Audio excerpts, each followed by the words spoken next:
You know what we should do? We should overthrow the government. I got some zip ties. They'll never see us coming. Sheesh. Alright, man. I've put off making this video. But you saw the title, Worst Insurrection Ever. And it stands in stark contrast to the most recent successful insurrection we can look back on and compare it to. But y'all know what I'm talking about, when they stormed, when they all tacked up with zip ties and stuff. Could you believe that shit? Tacked up with their zip ties and stormed the Capitol building, and all those brave, selfless congresspersons, because God help us if we had congressmen, had to cower in their office and be traumatized by all the hoi polloi in the hallways taking selfies and putting MAGA hats on statues. Insurrection, my ass. And then they were brutalized again when some of their fellow congresspersons, actually these were probably congressmen, refused to wear masks in their hidey holes. These poor liberals have had a hell of a time of it. Of course, I mean, obviously I don't have to tell you, man, that is not an insurrection. In insurrections, people have their heads cut off by guillotines. Commies ring the Duma, I think it was the Duma, ring the Duma with their partisans and threaten to shoot everybody who doesn't vote their way. Insurrections have Castro at the end of them. Insurrections don't have Trump selfies. But if we're going to start comparing it to insurrections, at least more recent ones, the ones we have to compare it to is the ones the Democrats just perpetuated. Stealing an election is an insurrection. You don't have to have violence to be an insurrection. You do have to have more than zip ties. But subverting the people's chosen system processes of government, that's an insurrection. Going to your house and petitioning your congresspersons in person, I really should write scripts for these things, but then they'd never get recorded. That's not an insurrection. Even if you bust a few windows on the way, that's petty vandalism and hooliganism with malice. There were zip ties involved, so it could have been petty vandalism and hooliganism, a forethought with malice, right? Because we know now it wasn't a spontaneous thing. We know now it was planned months in advance by leftist liberals. You know, when that thing first happened, I was a little excited about it. I was like, oh, look, somebody's doing something. That's kind of cool. Good for them. And then I talked to some of you, and a number of you were like, no, this is a bad thing. The left is going to use it as an excuse to ban zip ties, I guess, guns, or take away our freedoms. And I kind of blew those men off. If you were one of those men, I apologize. Because they're doing that no matter what we do. We could cower on our houses and never say a peep, make a peep. And they'd still do those things. They'd still take your guns. They'd still take your freedom of speech. They'd still take your freedom of religion. Those things are dangerous to them. And they're going to take them no matter what you do or don't do, unless you do something to stop them. Peace through strength. But now that it's gone on, we know that it looks like it was a false flag. We got set up again. The lefties organized it and instigated it. And a bunch of well-meaning but otherwise pointless, well-meaning but what's the good initiative, bad judgment? A bunch of well-meaning, overly enthusiastic people fell in with them and got some great selfies, and most of them will probably beat their charges. They're all being arrested. The one woman got shot. Most of them are going to beat their charges. Yeah, there was no insurrection here. There was vandalism and hooliganism and a rather raucous petitioning of our elected officials, which I'm okay with. Congress should have its cage rattled from time to time. A few broken windows is nothing compared to what they've done to the rest of the world over the years. God help the rest of the world, and God damn the Congress, as in God please damn the Congress. But you can always tell what a liberal's been doing recently by what he's accusing you of doing. So if you know, a liberal accuses you of killing children with your guns killing children, you know it's because a liberal has been killing children, which they do nonstop. They can't help themselves. They love it. They don't even know why they like it so much. But they kill millions of them a year. So if a liberal is accusing you of an insurrection, that is proof positive, undeniable proof positive that liberal has just perpetuated an insurrection.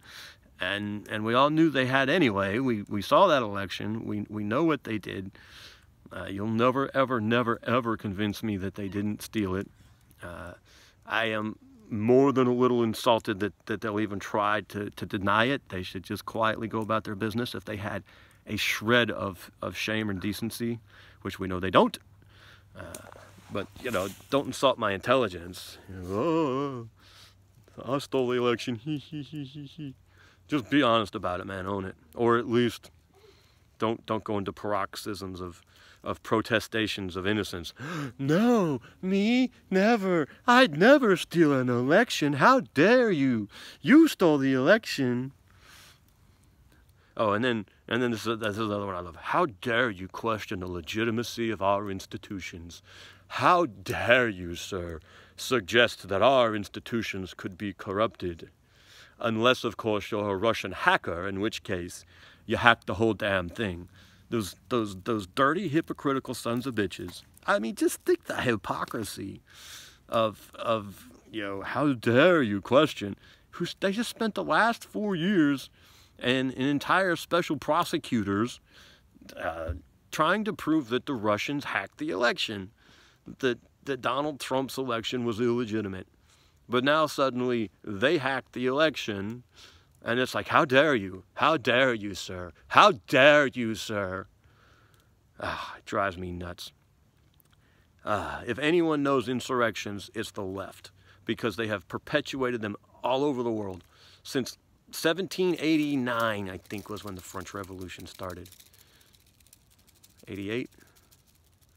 I think it's hard to actually date the start of the French Revolution. You know, do you start it with when their finance minister went to the king and said, we're broke, we got to call the Estates General? Do you start it from when the Estates Generals met? There was this thing called the Women's March. I think you can start it there. The king left Paris and went to Versailles, and then all these women went to Versailles and forced him to come back to Paris. You can date it from this thing called the tennis court oath. Like the king shut down the Estates General. He was just trying to get taxes out of them, because that's what the government does. And he called the Estates General because he had to reform the tax system. And the Estates General lost their damn minds, and they were just supposed to vote for some taxes, and they wrote this constitution called the Declaration of the Rights of Man. And he tried to shut them down. The king tried to shut them down, so they went to this tennis court, took this oath at the tennis court. Where else? The king tries to run some point with his family. They try to make it to Austria or Switzerland, and he almost makes it. And they catch him at the last second and bring them all back. I think you can date it from then too. There's all these places where you can date the start of the French Revolution, the only reason I bring that up is it's on my mind for something else that you guys might see in a video. But starting wherever you want to start the French Revolution at, since that point, the left has been perpetuating insurrections on the people. And, you know, it's not like the French Revolution was a popular uprising. It wasn't. Look into the Vendée. We'll talk about the Vendée here at one point in the near future. It's spelled V-E-N-D-E-E, and I may be mispronouncing it. But read about the Vendée and see what those lefty sons of bitches did when they found out not everyone supported them, or very few people supported them, or basically no one outside of Paris supported them.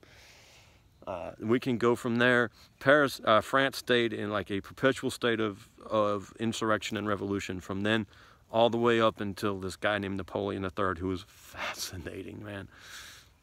It goes over to Austria. Germany didn't exist at the time, but a lot of the German states get caught up in this stuff.